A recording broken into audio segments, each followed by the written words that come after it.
amiguinha, trata...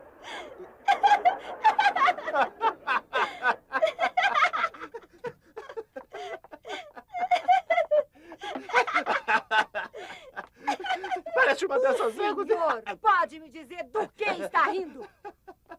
Agora eu não posso. Espera um pouco pra ficar velha.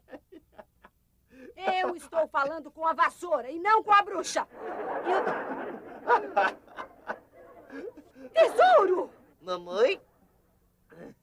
Ai, desculpe que eu te confundi com a dona... Só por causa do chapéu? Mas é que... Chega! É melhor não falar mais nada.